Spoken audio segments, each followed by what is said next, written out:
Yo guys, welcome back to my channel. Dan sebelumnya teman-teman, sorry buat kalian yang udah nungguin berita ini atau update-nya ya. Gua baru bisa update beritanya hari ini. Yang intinya berita kali ini tuh gua akan membahas tentang kelanjutan dari pernyataan Mafu terhadap Nona Ehsan atau yang dikonfirmasi sebagai Rusia yang sekarang kita kenal dengan sebutan Mike Neko.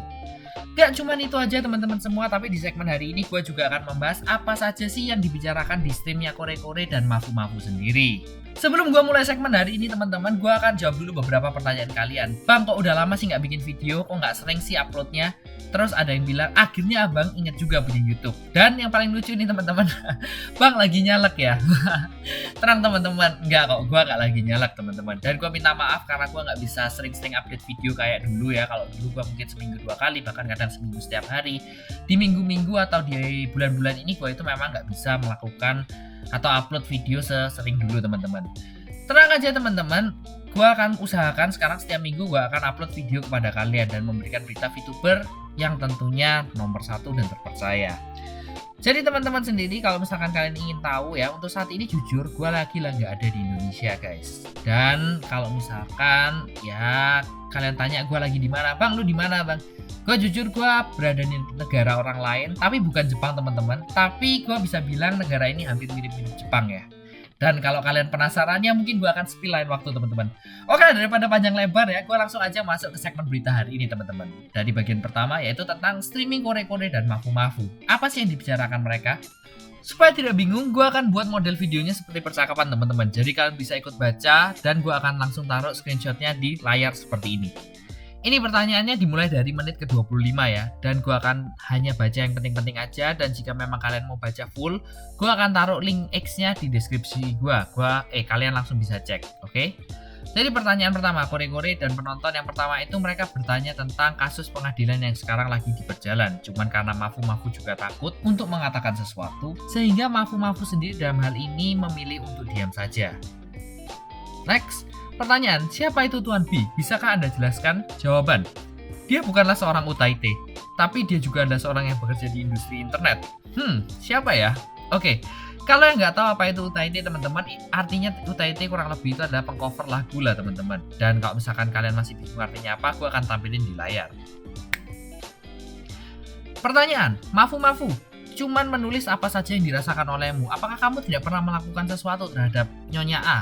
Mafu menjawab, pada saat itu aku sangat menghargai pasanganku dan mungkin ada waktu tertentu mungkin aku itu membuatnya tidak nyaman dan bahkan mungkin sedikit komplain lah. Tapi untuk melakukan selingkuh dan bahkan KDRT itu sama sekali tidak pernah terjadi.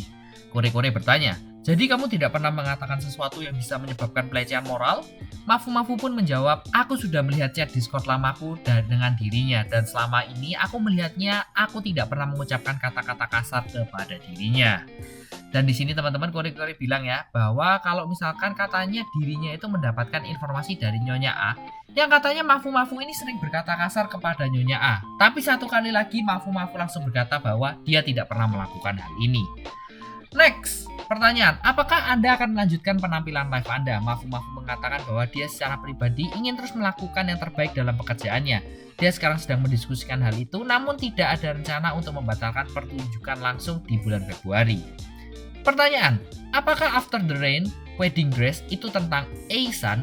Mafu mengatakan itu salah dan meminta maaf atas judul yang menyesatkan, tapi secara keseluruhan atau secara sebenarnya bukanlah demikian. Ya ini mungkin salah satu albumnya teman-teman, kalau kalian nggak tahu apa itu ini After the Rain Wedding Dress ya, kayaknya ini adalah salah satu album dari Mafu sendiri. Oke, gue akan lanjut. Ada kecurigaan dari Kore ya bahwa Mafu inilah yang membocorkan informasi tersebut karena Ehsan ini sedang dalam proses debut akting suara dan debut sebagai penyanyi di perusahaan yang besar. Namun Mafu dengan tegas menolak hal ini. Dalam artikel yang memberitakan kejadian tersebut, mereka mengatakan bahwa tidak ada komentar yang diberikan oleh perwakilan Mafu. Maksudnya adalah artikel ini teman-teman yang gue tunjukkan di layar kalian sekarang. Nah, artikel koran inilah sebenarnya yang membuat berita ini jadi besar teman-teman, karena artikel koran inilah yang pertama-tama membocorkan informasi tentang hal ini. Gue akan lanjut. Itu tidak akan terjadi jika dia tidak membocorkannya. Kore kemudian melanjutkan dengan mengatakan Mafu mungkin telah menceritakan situasinya kepada orang lain dan mereka membocorkannya. Mafu sendiri mengatakan dia telah berusaha semaksimal mungkin untuk tidak membicarakan situasi ini. Dia menunggu sampai diadili dulu baru kemungkinan membicarakannya sendiri. Oke, jadi kalau berdasarkan pernyataan Mafu ya, ini memang dia sendiri itu nggak ada ngelik informasi teman-teman.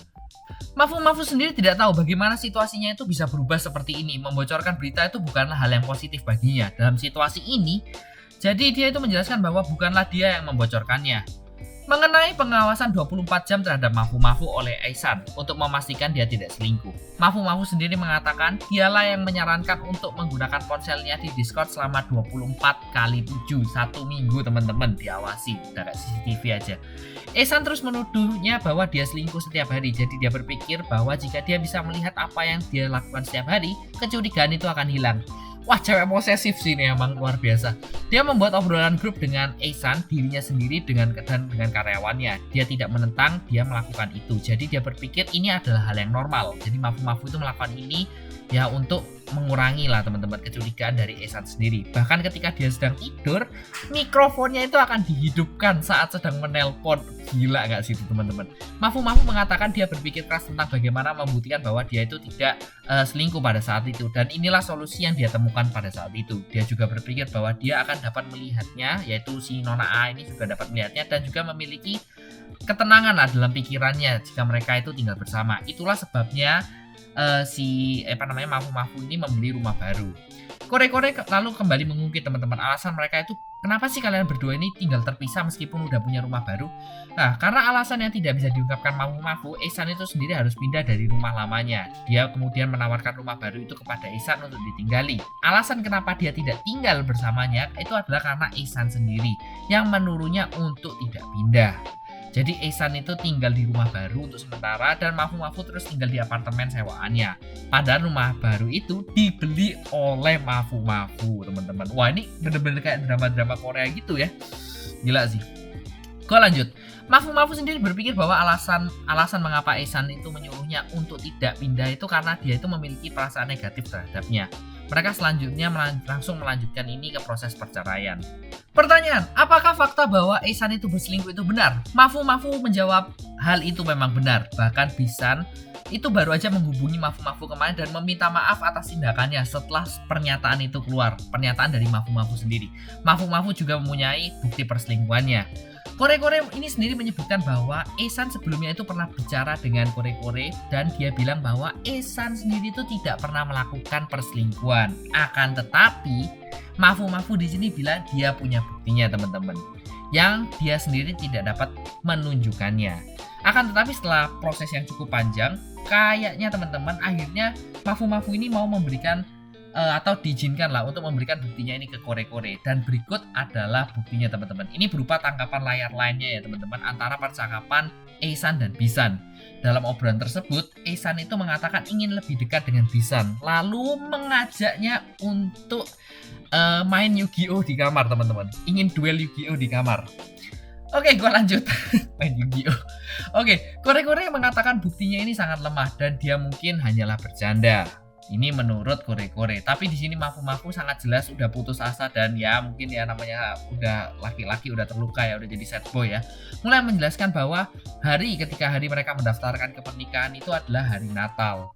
Dia mulai tersedak di sini dan mengatakan membicarakan hal ini masih menyakitinya. Dia menguatkan dan melanjutkan bahwa dia itu membuat rencana untuk menghabiskan 2-3 hari bersama dengan Nyonya Ahsan setelah mendaftarkan pernikahan mereka dan memesan tempat untuk itu. Mereka di sini titik ini pada menit ini di streamingnya udah mulai menyimpang ya, dan ini mulai nggak relevan teman-teman, jadi gua akan skip dulu ya. Lanjut ke rencana pernikahan dari Mafu ini udah menjelaskan ya teman-teman bahwa dia itu udah memesan tempat selama 3 hari 2 malam dan bahkan membeli hadiah Natal dan kue serta menunggu Ehsan di tempat yang sudah dia pesan. Akan tetapi Ehsan itu baru tiba keesokan harinya dan dia sangat marah lalu pergi. Ehsan sendiri datang sekitar jam 5 pagi dan Mafu memberitahunya bahwa mungkin dia sedang mengantuk. Jadi dia bilang ayo tidur saja. Dia sangat marah lalu pergi dan tidak kembali. Meskipun Mafu sendiri udah pesan hotel tersebut selama 3 hari. Dia bahkan pergi tanpa menyentuh hadiahnya. Dan kemudian bertanya kepada Bisan apakah dia punya waktu luang untuk jalan-jalan selama akhir tahun. Dan pada saat titik ini ya kita bisa tahu lah teman-teman, kalau misalkan udah pesan hotel 3 hari ya untuk cewekmu, terus cewekmu tiba-tiba pergi, terus tiba-tiba kamu tahu kalau cewekmu tanya ke cowok lain, kamu ada waktu luang nggak buat ini, ya pasti sakit hati lah teman-teman. Oke lanjut, Mafu sendiri bilang dia benar-benar merasa seperti sedang sekarat. Oke, jadi Mafu sendiri ini bilang bahwa dirinya itu rasanya sekarat ya, pasti hancur lah hatinya ya. Udah cocok nih kalau dibuat manga isekai revenge, cocok banget sih. Kore kemudian menampilkan kembali screenshot Discord antara Ehsan dan Bisan teman-teman. Gua akan langsung ini kasih ya Ehsan dan Bisan. Ehsan sini menulis bahwa dia itu ada waktu luang pada tanggal 28 untuk jalan-jalan dan bertanya apakah Bisan ada waktu luang. Dan saat membaca pesan ini Mafu menangis teman-teman. Waktu stream ini menangis dan mengatakan bahwa ini hanya terjadi sesaat setelah mereka mendaftarkan pernikahan mereka. Oke, jadi ini benar-benar baru kayak mendaftar nikah langsung kejadian kayak gini. Wah, kalau misalkan kayak gini sih ya stay strong ya. Mafu tidak yakin apakah mereka itu benar-benar bertemu selama akhir tahun. Dia pikir mereka tidak bertemu tapi dia tidak 100% yakin. Bagaimanapun ya ini ada kemungkinan ya 50-50 serta bisa ketemu bisa enggak teman-teman. Mafu sekali lagi mengatakan bahwa menurutnya Bisan adalah korban juga dalam situasi ini. Jadi di sini pendapat Mafu Bisannya juga adalah korban. Dan ketika dia mengetahui bahwa Mafu dan Ehsan itu ternyata menjalani hubungan, dia itu meminta maaf. Tangkapan layar pun kemudian mengungkapkan bahwa Ehsan dan Bisan menghindari pembicaraan tentang kencan. Selanjutnya tentang acara event Kohaku. Mafu sendiri diatur untuk muncul dalam event Kohaku yang membuat Ehsan itu sangat cemas tentang hubungan mereka karena dia berpikir bahwa hal ini itu akan memberi dia kesempatan untuk bertemu dengan wanita baru, ya intinya jealous lah teman-teman. Namun Mafu sendiri mengatakan dia tidur sendirian di ruangan latihan selama Kohaku di atas kasur di udara di bawahnya sendiri. Namun Mafu sendiri mengatakan bahwa dia itu tidur sendirian di ruang latihan selama Kohaku. Dan segera setelah Kohaku berakhir, dia naik taksi dan pulang serta memasak hidangan tahun baru agar mereka bisa merayakan tahun baru bersama. Dia tidak ingin Mika Neko atau Ehsan sendiri ini menjadi khawatir. Dia jadi ingin segera pulang lah teman-teman. Ehsan lalu datang beberapa saat kemudian. Abu di dalam. Lanjut, di sini Mafu juga memberikan pernyataan ya bahwa Mafu sendiri mengira bahwa dia itu tidak akan bisa mendapatkan kembali rumah yang dia beli untuk Ehsan dan dirinya sendiri. Namun dia sangat ingin bahwa cincin pertunangannya dia itu dikembalikan. Bagi Mafu, cincin pertunangan itu adalah cara untuk mengatakan tolong bersamaku untuk selamanya. Wah, cukup romantis sih jujur teman-teman. Namun sejak mereka mendaftarkan pernikahan mereka, dia memikirkan orang lain dan karena mereka tidak memikirkan untuk bersama lagi, Mafu pun menginginkan cincin itu kembali. Mafu sendiri mengatakan bahwa jika dia mengembalikannya, dia tidak memerlukan penyelesaian lainnya. Namun, dia masih belum mengembalikan cincin pertunangannya. Dan inilah cara dia mendapatkan rumah yang dia dibelinya kembali. Alasan mengapa Mafu tidak pernah masuk ke dalam rumah baru ketika Ehsan tinggal di sana adalah karena dia percaya bahwa masuk ke dalam rumahnya adalah tindakan yang salah. Padahal secara eksplisit mengatakan untuk tidak masuk. Saat Mafu pergi ke rumah barunya, hanya ada sampah dan kardus di mana-mana di dalam ruangan. Disinilah mereka juga memperlihatkan foto-foto sampah. Gua akan tunjukin teman-teman supaya kalian juga tahu di berita gua ya. Bahkan kardus-kardus tersebut berserakan hingga keluar rumahnya. Lanjut pertanyaan berikutnya, apa yang dia sukai dari Ehsan? Mafu menerima banyak pertentangan dari semua orang tentang hubungan mereka. Namun Mafu berpikir dia tidak bisa berbicara terlalu mendalam tentang alasan mengapa mereka mulai berkencan atau menikah karena dia mungkin memiliki izin untuk mengatakannya. Ehsan bercerita banyak tentang sejarahnya dan bagaimana dia memiliki banyak kenangan yang menyakitkan. Dia mengatakan bahwa ada banyak pria jahat di luar sana. Itulah yang membuatnya curiga bahwa dia adalah seorang penipu. Mafu merasa sangat tidak enak dan mencoba yang terbaik untuk memikirkan cara untuk menghiburnya. Dan dia mencoba melakukan yang terbaik, namun dia masih belum bisa mempercayainya sepenuhnya. Maksudnya ini si Ehsan ini sebenarnya kayak takut lah sama cowok teman-teman. Jadi kalau begitu ada mereka punya hubungan, Ehsan ini udah kayak takut lah kalau misalkan dia itu dihianati sama Mafu. Padahal kalau berdasarkan streaming ini ya kayaknya Mafu itu orangnya tulus. Dia pikir dengan berjanji bahwa mereka akan tetap bersama di masa depan itu akan membuatnya merasa lebih aman. Dia mengatakan bahwa jika dia mengingatnya sekarang, dia tidak tahu mengapa dia menyimpan perasaan itu padanya. Dia mengatakan bahwa dia secara pribadi itu juga memiliki masa lalu yang menyakitkan. Khususnya Mafu ini juga punya masa lalu yang menyakitkan dan dapat bersimpati secara memahami perasaannya. Mafu sendiri bilang bahwa dia benar-benar ingin melakukan sesuatu untuk Ehsan. Mafu berkata saat itu dia mungkin benar-benar tidak berpengalaman dalam cinta. Akan tetapi hal yang paling membuatnya marah adalah ketika mereka mulai berkencan. Di mana Ehsan sendiri itu akan marah padanya karena terlambat membalas. Misalkan mungkin waktu balas chat ini teman-teman udah telat balas 1 menit langsung dimarahin ini. Wah, parah sih. Ihsan sendiri kemudian memberitahu kepada Mafu bahwa pacar yang normal itu akan membalasnya dengan cara tertentu. Jadi pada saat itu juga Mafu mulai membuka Discord di mana dia bisa langsung melihat dan membalas chat dari Ihsan dengan cepat. Ya seperti itulah teman-teman kurang lebih. Dan mulai titik ini Mafu juga bilang bahwa mereka akan sering mengirim ratusan bahkan ribuan pesan satu sama lain di Discord. Itu terasa normal bagi Mafu hanya karena dia diberitahu bahwa ini adalah hal yang normal oleh Ihsan teman-teman. Dan di sini Mafu pikir bahwa ini adalah hal yang baik-baik saja karena dengan melakukan ini ya setidaknya pikiran dan hati Ihsan sendiri bisa lebih tenang. Lalu kemudian muncul suatu pertanyaan dari Kore-Kore. Kore-Kore bertanya, bagaimana Mafu tidak bisa menyadari bahwa hal ini bukanlah hal yang normal? Mafu kemudian mengatakan yang intinya dia bilang, jika sesuatu yang tidak normal itu kamu lakukan tiap hari dan itu kamu anggap normal, ya lama-lama yang tidak normal menjadi normal gara-gara dilakukan setiap hari. Oke. Next pertanyaan, menyebutkan tentang pelecehan seksual. Mafu mengungkapkan kejadian lain yang melibatkan Sisan. Ini adalah lagi teman-teman, jadi habisnya Bisan. Bisan itu adalah orang yang diselingkuhin, dan Sisan yang ternyata ini merupakan teman dan penulis lagu. Mafu bilang dia itu akan memulai membicarakan kejadian ini lain waktu. Ini adalah situasi di mana dia punya bukti tetapi tidak bisa menulis di catatannya. Dalam pernyataannya tertulis bahwa sebenarnya ada seorang teman yang menjadi penulis lagu antara Mafu dan Ihsan. Dengan ini kita sebut saja Cisan. Oke, Cisan akan mencegat ketika Mafu dan Ihsan itu saling bertengkar. Tetapi kemudian situasinya berakhir dengan mereka mengatakan Mafu lah yang bersalah. Oke, jadi Cisan di sini itu kayak penengah lah teman-teman. Jadi kalau Mafu sama Ihsan ini lagi tengkar, Cisan ini jadi orang penengahnya. Dan biasanya endingnya itu ya udah cowok selalu salah, intinya kayak gitu. Mafu lah yang selalu salah, kayak gitu teman-teman. Padahal kalau menurut Cisan sendiri di sini Mafu itu nggak bersalah sama sekali. Dan ini membuat Mafu meminta maaf sambil menangis di Discord. Lanjut, Mafu kemudian mengingatkan kejadian tertentu ketika dia itu memberi Ihsan cincin pertunangan. Dia itu akhirnya curiga bahwa dia itu selingkuh pada hari-hari berikutnya. Mafu mengatakan bahwa dia itu memberitahunya bahwa dia itu memberikan cincin pertunangan itu untuk menyatakan bahwa dia ingin bersamanya. Sehingga dia tidak ingin dia itu menuduh melakukannya hal-hal yang aneh-aneh. Ihsan kemudian memberitahu, aku tidak percaya kamu dengan hal sepele seperti ini, yang sangat menyakitkan hati Mafu.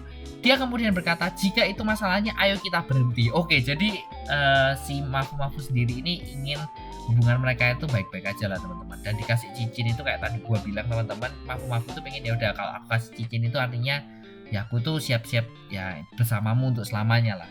Tapi di satu sisi Ihsan sendiri nggak percaya dengan hal-hal seperti ini dan justru bilang ya kalau cuma masalah sepele kayak gini ya mending kita berhenti aja, kayak gitulah teman-teman. Kita tidak akan menikah, berikan aku cincin itu lagi, mari kita mulai lembaran baru.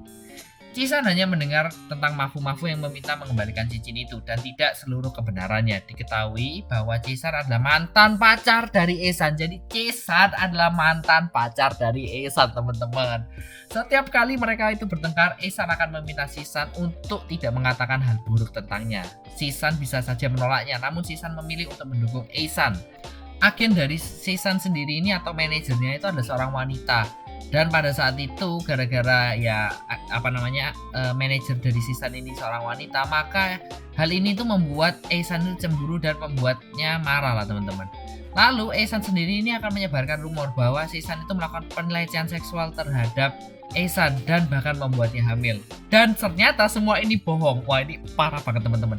Cisan benar-benar terluka mentalnya dan bahkan menangis karenanya. Cisan ini menceritakan hal ini kepada Mafu dan meminta maaf kepada Mafu.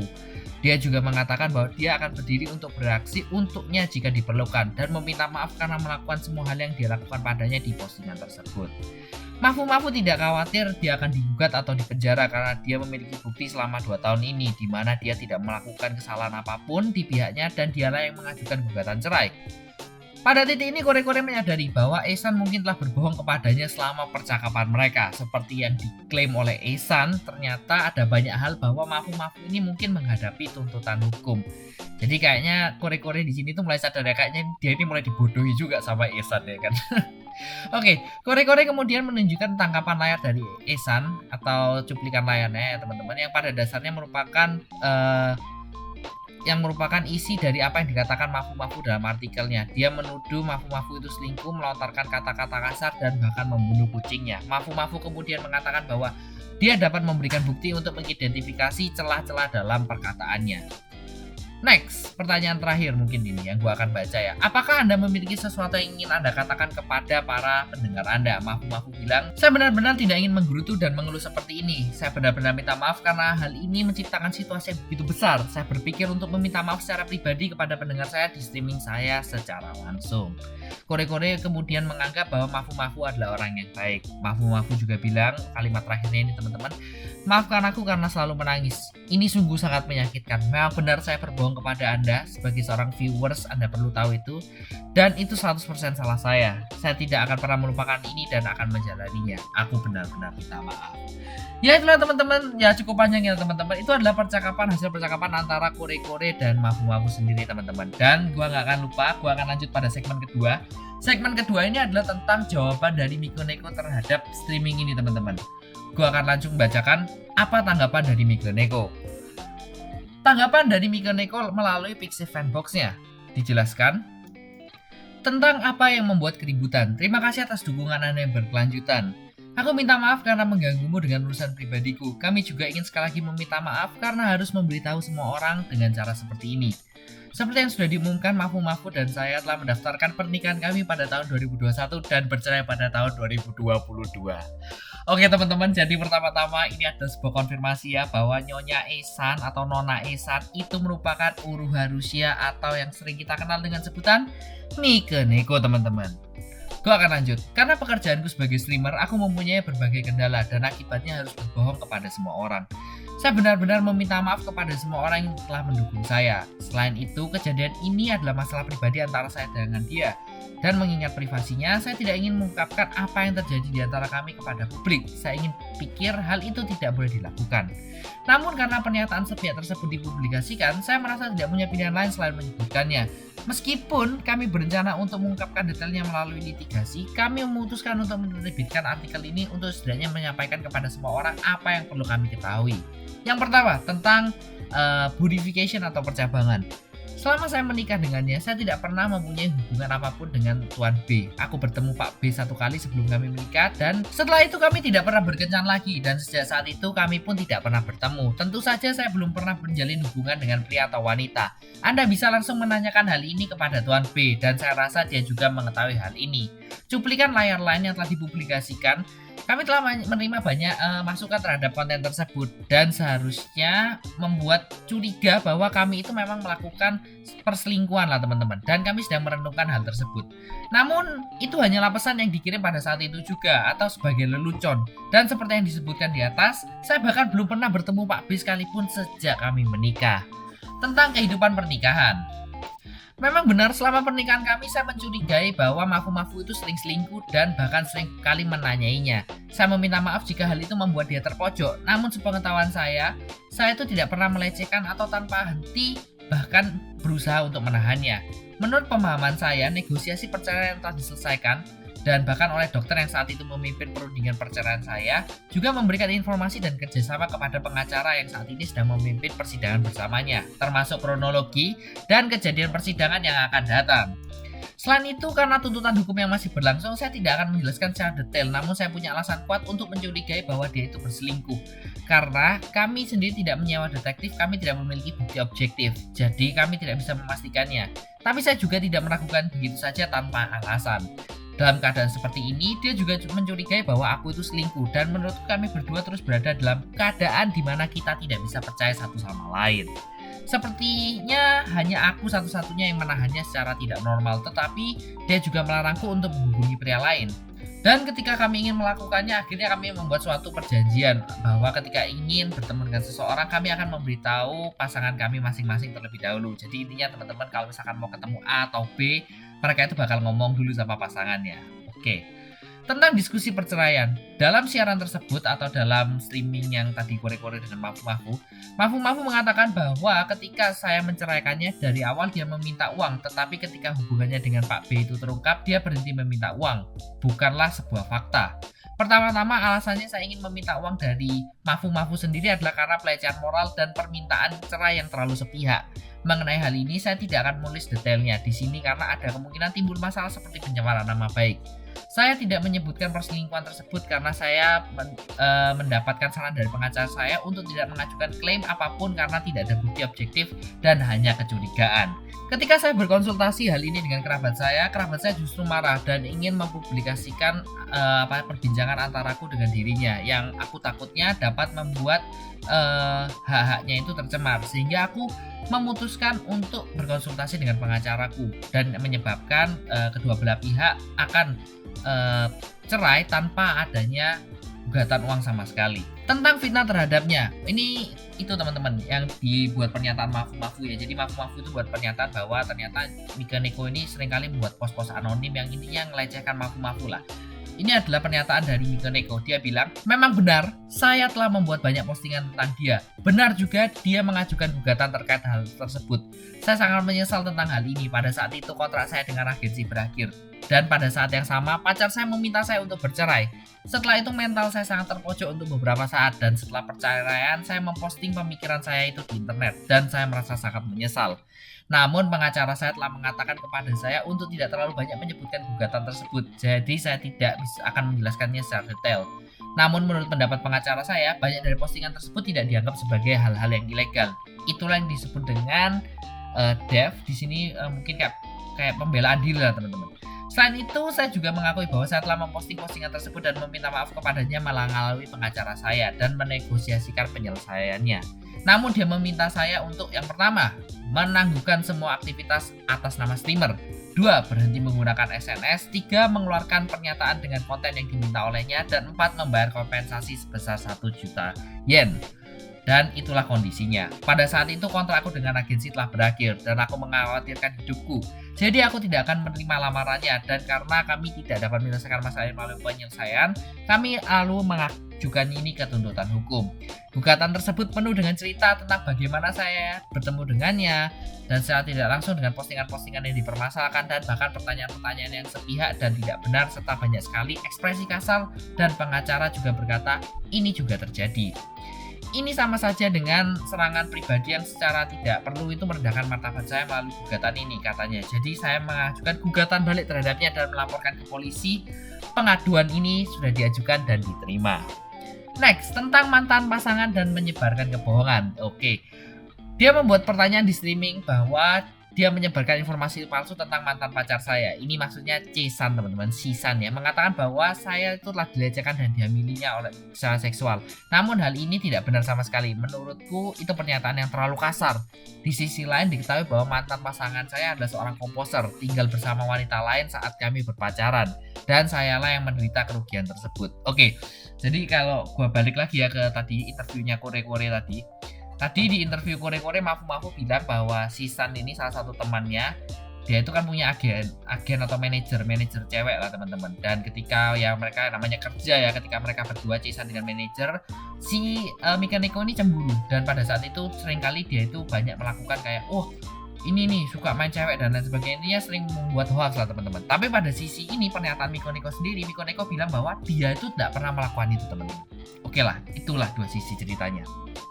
Next, tentang hewan peliharaan. Ini termasuk dalam cerita pernyataan Mafu teman-teman di video gue sebelumnya. Dalam salah satu siaran atau dalam salah satu streamingnya ada pernyataan yang mengatakan bahwa saya itu memberikan kucing saya air yang kotor dan keruh untuk diminum. Tetapi itu semua tidak benar. Saya merawat kucing saya dengan baik. Foto yang katanya diambil itu mungkin berisi air setelah saya meninggalkan rumah. Ya, jika Anda memiliki hewan peliharaan, Anda mungkin tahu bahwa ketika Anda memiliki kucing atau memberi kucing Anda air, beberapa saat setelah dia meminumnya airnya itu jadi kotor karena air dan bulu kucing sendiri. Tapi airnya itu sering diganti katanya Mika Neko.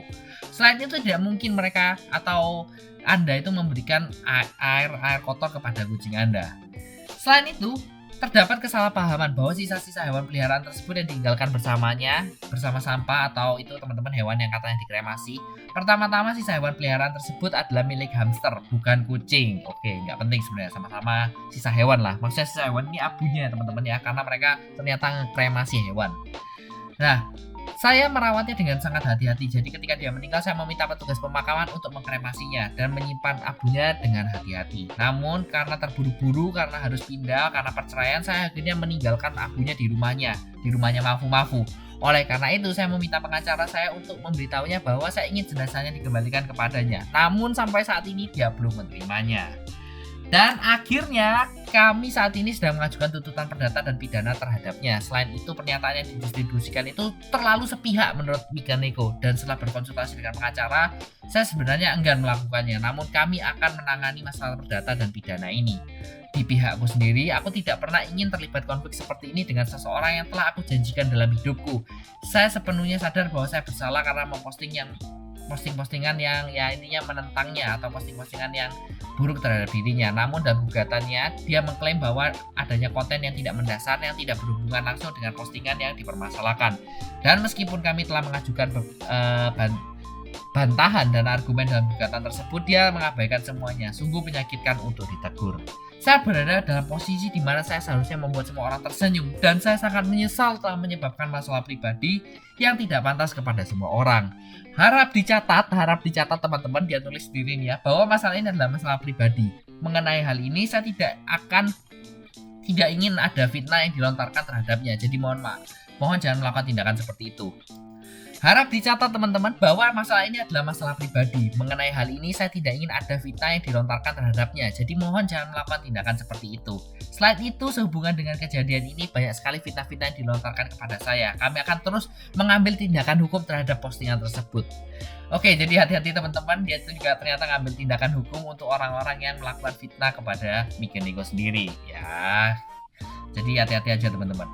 Aku akan melanjutkan aktivitasku sebagai streamer. Jadi meskipun ini adalah situasi yang sulit, aku akan melakukan yang terbaik untuk membuat semua orang tersenyum. Ya teman-teman, jadi itulah teman-teman pendapat yang ada di Pixie Fansbox dari Mikaneko sendiri. Gimana pendapat kalian? Oke, jadi dalam kasus ini ya kita bisa bilang ya udah bisa bilang selesai. Karena gue udah bahas dari pernyataan Mafu dari interviewnya Kore dengan Mafu sendiri dan bahkan tanggapan Mikaneko. Jadi gimana teman-teman, jika misalkan kalian masih ya ingin tahu lebih dalam tentang hal ini, semua pernyataan-pernyataan ini gue akan taruh linknya di deskripsi, kalian bisa baca lagi untuk lebih jelasnya teman-teman semua. Dan tidak lupa teman-teman semua tulis pendapat kalian di kolom komentar. Dan for everyone who has been watching all this time, thank you for watching and see you next time. Ciao! 君の虜になって